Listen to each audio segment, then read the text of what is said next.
Well, what about you? It's a brisk January morning, and it's time to get out of this garage. We're going to go out and have a wee walk about the place. Let show you around and a wee bit of the history of the place, and hope you enjoy it.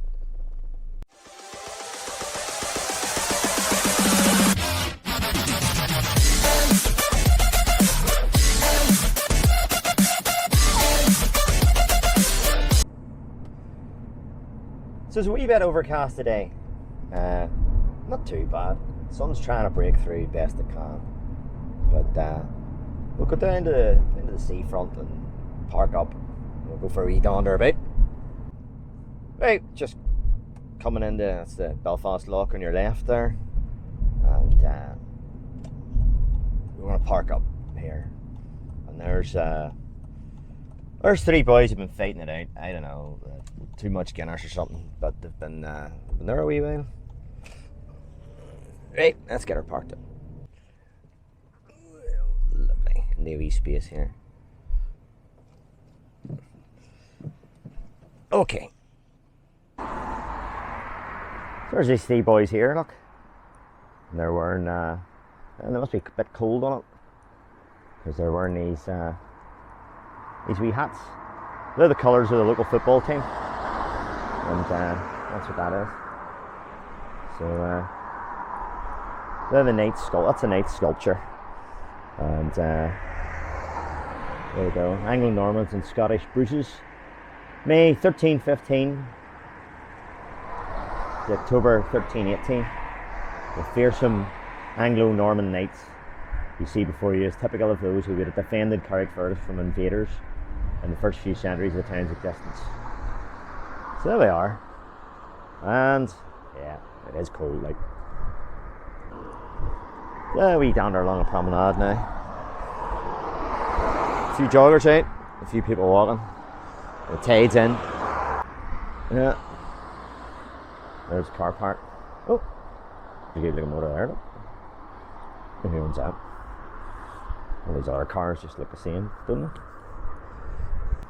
So I did say I was going to get out and about a wee bit more, and this is just on my doorstep. This is Carrickfergus, and just a disclaimer: I'm no historian, but you know, there's a lot of stuff around here, and you know, this wee town here is steeped in history, and it's a bit military based because, you know, there's the US Rangers stayed here during World War II, so they were based.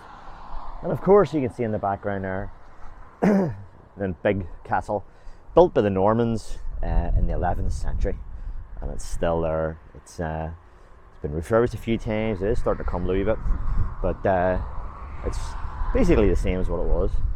And the military theme continues in this wee town here, and we're just coming down to this here. This is the cenotaph, and where the wreaths are laid to remember the fallen.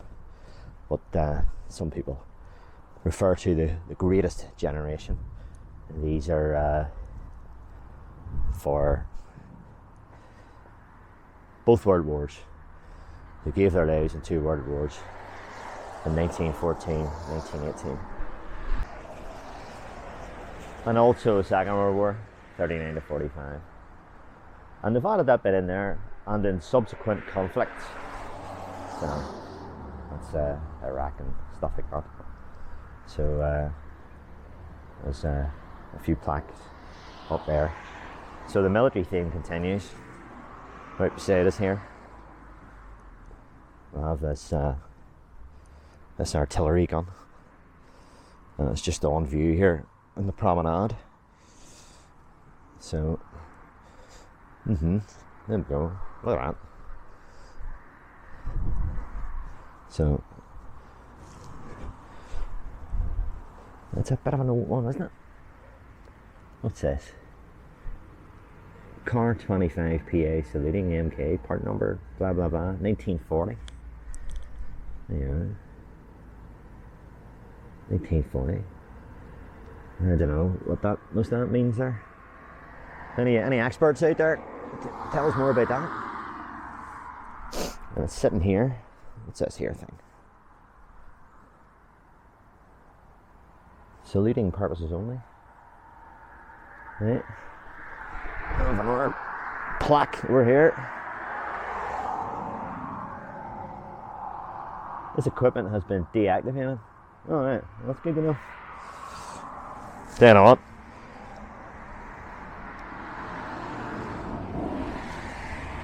Ah. Going nowhere. Nobody will steal that. Good job. So moving on. We go around the outside of this now. That's the back of it. The memorial there. We have this thing here. So apparently this was built in Carrickfergus, I think. Maybe a wee bit more information. I think the designers in Harlan Wolff, the famous shipbuilders, which is just up the end of the loch there. We'll maybe go up, have a look at it sometime in a future video. There we are now. That's a Churchill tank. So here's a wee bit of info on it here. The Churchill Mark 7 tank. 40 tonner, 4 crew. It's not a very big tank. 12.5 men an hour. Petrol. 2 tanks. 150 gallons consumption when doing half a mile an hour. What? Oh, 0.5 mpg when the going was very good. Bedford 12 cylinder, 22 litre petrol. Engine developed 350 bhp. AR. Main gun 75mm. Plus 2 Birmingham small arm machine guns. BSA, famous for making motorbikes as well as machine guns. What's that? There's Matilda, Senator, and the Churchill. This is the Churchill. So the early models of Matilda, Senator, and Churchill were designed by Harlan Wolff and built in Belfast and in Carrickfergus. Later models were developed by Vauxhall Motors and constructed under license in locations across the United Kingdom. Churchill tanks were used extensively in World War II with great effect by the North Irish Horse. That's a local regiment here, and North African Italian campaigns. Churchill tanks are arguably the most effective tank used by Allied forces.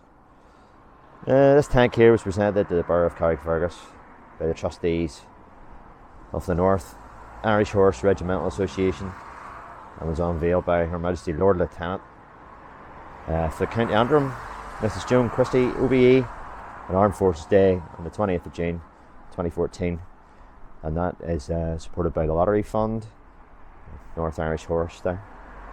That's fantastic, isn't it? So it's just sitting there for all to see. World War II tank. There's a few tracks. There's how they got it here. Apparently they craned it in. So they closed the promenade road there, main road, and lifted it on there. I think that's just for looks there, that it looks as if it drove in, but I don't think it did. But we don't want to spoil it. So there we are. That is amazing. It's not a very big tank now. Well, it's big enough. 4 of a crew, and I think he's a few broken springs here. Wait. There's 1 or 2 coil springs there. I wonder would my compressor do that? Don't know. Looks a bit heavy to me. The Mercedes ones are pretty heavy, aren't they? That I've done in some of the videos. Oh, that's a clean snap there, look. So there you go. Getting up close to this thing.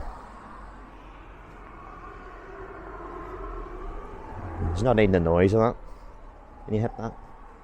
You can see the pitting on it. So yeah, I think that's it's been lying somewhere rusting, I think, and some local guys got together and restored it up. and then it was presented. That's absolutely fantastic to have that there. Okay, well, onwards and upwards. Okay, I mentioned the US Rangers there. I just thought I would add this in, and it's not that far from where we were there, from the seafront. So to commemorate the founding of the United States Rangers, BNs, don't know what that is now. Maybe somebody can let us know in the comments. Activated Sullylands Camp, Carrickfergus, 19th June 1942, under the command of Major William O. Darby, thus giving birth to their long and illustrious tradition in the service of freedom, keeping bright the torch of liberty. Rangers lead the way, elected by Carrickfergus Borough Council in 1982. So this is now a housing estate, and this was the site of the United States Rangers Army Camp during World War II. So here's another commemorance here. So it's an unmarked grave there, soldier of the Great War. That's the 36th Ulster Division, is what that's referring to. And that's it's just at the castle there.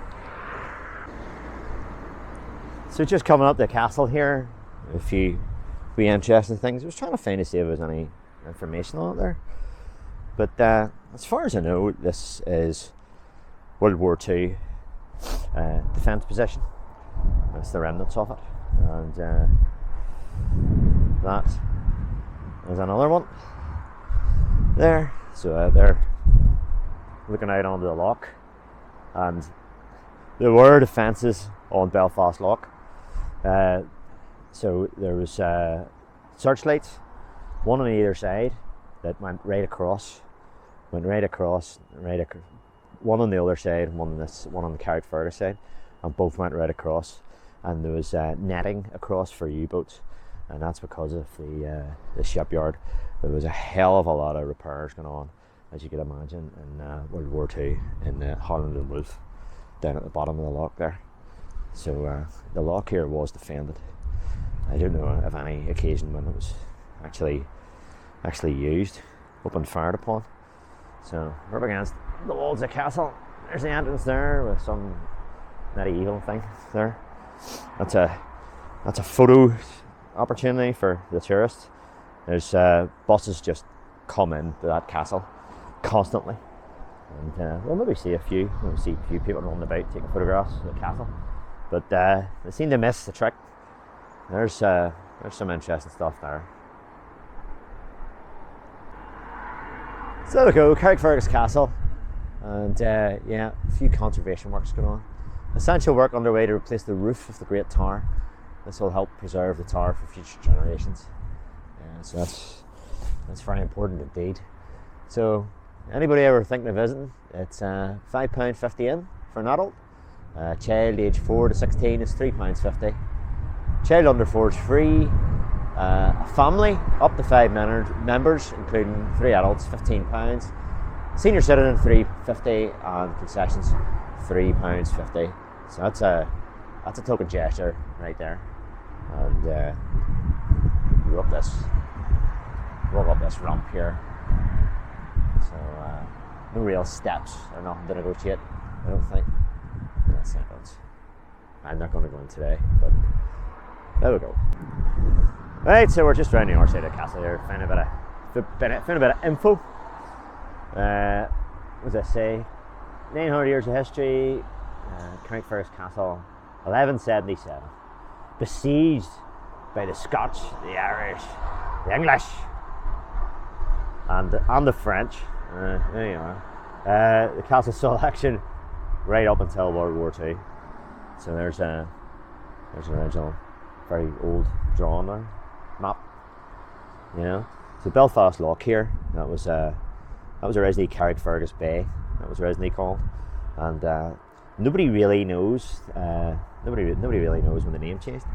But you can see Carrickfergus is the walled city. You can see the walls walled city, walled town, walls right around it there, and right in the centre is St Nicholas's Church of Ireland Church, and legend has it there's a tunnel that goes between the church and the castle, but I think that's an old myth there, you know. So that's one of the gates. So you had the north gate and the west gate and stuff like that, and those gates get locked at like 9 o'clock or something like that. It's like a curfew, and the town was sealed off and defended with the castle there. So there's discovernorthernIreland.com. You are here, and there's a whole coastal tour there.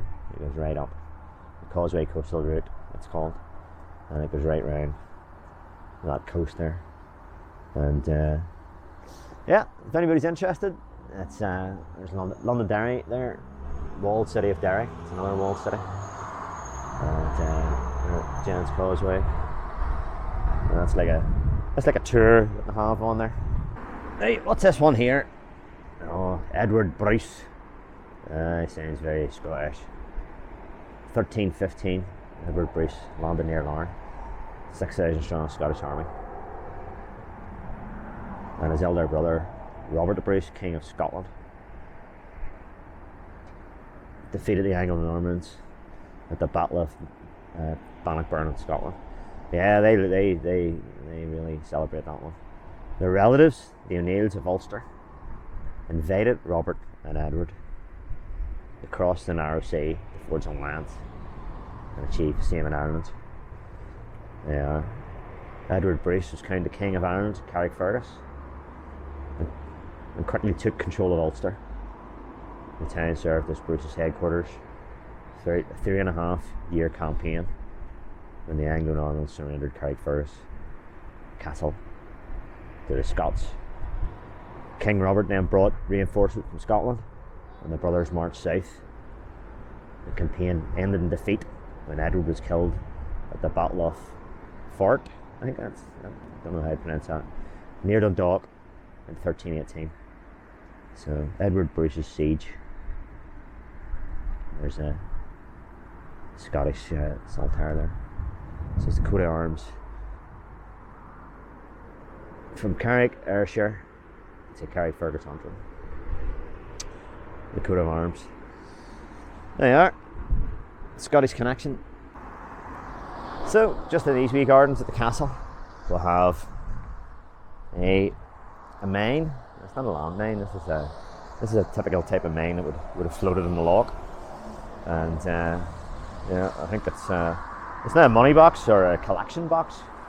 So there we go. This is a naval mine in the type used in the Second World War in defence of our coast as an offensive weapon in enemy waters. It is made available to the Shipwrecked Mariners Society by the Elementary for use as a collecting box. It is placed here by the kind permission of the local authority. So put some money in there. Put your change in there. And this has been here since I can remember. This has been here for donkey's ages. And there we are. I'm a real seaman. Instead of destroying seamen, I want to help them. Will you help me? Thank you. There you are. Right, put some change into that. And we'll have a wee dander down here. There it is. That's the castle. Can't miss it. Pretty quiet today. It's Sunday morning. I've seen a few people taking photographs there, but not the usual buses that come here. So they're doing a wee bit of pointing up there by the looks of it. The castle is eroding, so every now and again they get a few quid pumped into it for investment. So it looks as if they're pointing the thing. So anyway, here we'll have a wee statue here, and this is King William III, and this wee small guy here, I don't know whether that's a life sign or not. He landed here, and for the famous in this part of the world, it's the Battle of Boyne, and he landed here in Carrickfergus because it was Carrickfergus Bay, and Carrickfergus was the main landing point. You know, Belfast didn't really exist then. And there's even more there. Carrickfergus Old Town. So, yeah, medieval Carrickfergus, the beginning of the town. So here, that's the Irish name. It's Carrickfergus with a K. You can see it or not. There's a depiction of it. So, 17th century growth. So there we go. Hey, we're right at the foot of the castle now. And we're at this place here, Albert Edward Pier. So the new, in quotes, harbour was opened in 1885. It's not really that new. Prince and Princess of Wales upon arriving by special train, and then being driven in open carriages along the Albert Road, West Street, Market Place and Castle Street. They're all streets in Carrick. After the Prince cut the cord to open the harbour, he then drove the first spike of the Harbour Junction Railway. A plaque to the East Pier records the occasion. Today, the Albert Edward Pier is used for leisure purposes. There's kids playing on the walls there. So it's just a lot of stones on top of each other there. So that's an ancient art there, is stonemasonry. That's kind of lost. So yeah, that's how stuff was built. So back in the day. And look, we're here. Tide's well up. That must be a high tide there. It doesn't go much. Hopefully we don't get much more than that. It'll be flooding the place. Right, so we'll dander down the pier here and see what we see. So you're not allowed to drive down here with these bollards. But there you are. There's a nice wee sentiment. Show some love. Yeah, totally agree. Oh, so there's that statue there. The Lion Side of King William III. So King William III on the 14th of June 1690, ahead of his victorious Irish campaign against James II, which is a famous battle of the Boyne. So that's the thing, is commemorated every year in July in this part of the world, and it does antagonise. It is controversial. So yeah. So anyway, I'm not political now in any way. I'm just showing you what's here. But well, how about we look at the land site? There's a wee plaque here that's looks as if it's been forgotten. To commemorate the landing of Her Majesty Queen Elizabeth II and His Royal Highness the Duke of Edinburgh on this pier on the 8th of August 1961. So yeah, I remember seeing photographs of that. The current Queen of United Kingdom, Queen of England, commonly known as, standing in front of the castle there. And there's another boy here in London. There's another boy, King William III, the 14th of June. So it's just a wee plaque there. So I'll have a look at this wee harbour. Yeah, there used to be a lot of real sort of scrap boats laying here. They've cleaned it up very well, I must say. So that's, yeah, definitely. There used to be a lot of scrap boats lying around that slipway there. You know, people trying to fix them up and stuff like that. Found out that they're just rotten, you know, beyond repair. And so that's good that they've tidied the place up. They're getting his started up. So there's an actual marina as well behind us there. But this is a council-owned harbour. This is a free harbour, and that's why it was just getting bunged up with everything. But yeah, that's looking well now, I must say. Right, so we're up on a newer part of the harbour here. This is a near sort of pier here. And that's the harbour entrance. So we can look out onto Belfast Lock. I don't know if you can see it there in the distance. It's the ferry going to docks at Carrickfergus, and way down there, right in the mouth there, or no, not in the mouth, where the lock sort of ends. It's the the two Samson Goliath cranes. That's Keith Hill and Dennis Mountain there of Belfast. Across the way is Hollywood, not the Hollywood in America. Our Hollywood spelled with one L, so it's spelled Hollywood, but it's still pronounced Hollywood. And then up to the mouth, the actual mouth.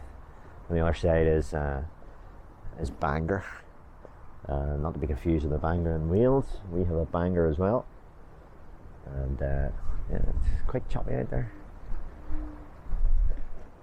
Well, I'm not really a seagoer myself.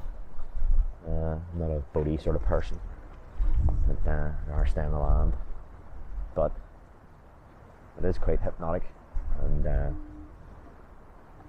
yeah, quite scenic. And well, it's a wee bit overcast today. The sun's trying to break down. China's best to break through. So anyway, that's us, I think, for a wee tour. I think the video's gone on for long enough. So it was just a wee dander down the promenade, and there's an awful lot more about the place, and it's just on the doorstep. And we may do a few more videos throughout the year of looking about us. And we'll go down to them cranes, like, get a wee bit closer to them. Hopefully I can get a big access to all this sort of stuff. So anywho, thanks very much for watching. Hope you enjoyed that. And yeah, I find it remarkably interesting. It's a bit different from being stuck in that garage, but yeah. Okay, many thanks for watching. All the best. Make sure to leave a comment, subscribe. This isn't the usual sort of stuff, but I'm just trying to mix it up a wee bit. A bit of different stuff, you know. So, all the best. Thanks. Bye-bye.